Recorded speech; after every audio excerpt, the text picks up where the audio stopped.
In the previous video we explained that in order to avoid panic attacks, our desire must constantly fulfill itself. We also talked about how we can use goal setting to make sure we constantly fulfilling our desire. Visit our YouTube channel to watch previous videos. As we also learned from previous videos, the wall of our desire, in other words, our emotional muscles, play a vital role in our ability to fulfill our desire. The stronger your emotional muscles are, the easier it is for you to fulfill your desire. Also, people with strong emotional muscles feel high self-value and confidence. Emotional strength depends on multiple factors. First factor is how you were raised by parents. Were they increasing your value as a person, or were they decreasing it? When you were a child, were they telling you that you are smart, that you can achieve anything that you want?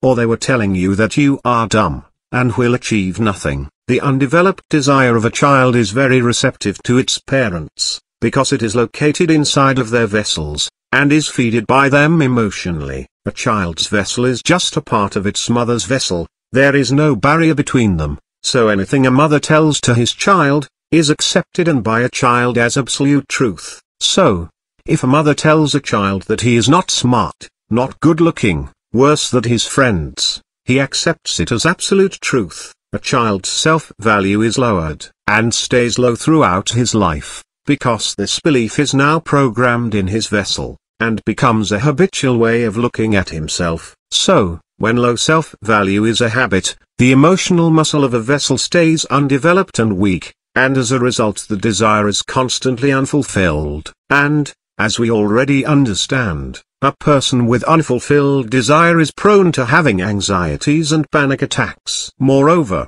people with weak emotional muscles tend to adapt behaviors that give them instant fulfillments inside their desire without exercising any energy. Such behaviors may range from light to extreme. For example, a person may get addicted to watching TV all day long, or may start addiction to alcohol and drugs. These addictions give a certain type of pleasure inside a person's desire, but these fulfillments are obviously not healthy. These type of fulfillments lower the self-value of a person, and take total control of him. Let's take simple negative habit a person may have. Addiction to TV. Because there is always something new and interesting on TV, a person gets a feeling that these changes are happening in his own life. But in reality his life is not changing, he is watching TV while his emotional muscles deteriorate.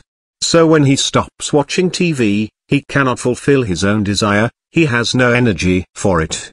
So he goes back to watching TV. If even a family member tells the person to stop, and do something positive, he will get irritated, and tell to leave him alone. We must understand, his desire is hooked on getting pleasure from TV so much, that it will convince his mind that he is doing fine. So in order to normalize a person's emotional health, we must not only strengthen his emotional muscle, we also must change any habits he already adapted that are weakening him. We have the ability to reprogram ourselves, and increase the habitual self-image from weak and low value to strong and high value. But, at the same time we have to get rid of all the bad habits are lowering our self-value and emotional strength. If we only try to increase our emotional strength, without getting rid of bad habits, it will be the same as going to the gym and then eating a cake after it. It would be a self-sabotage.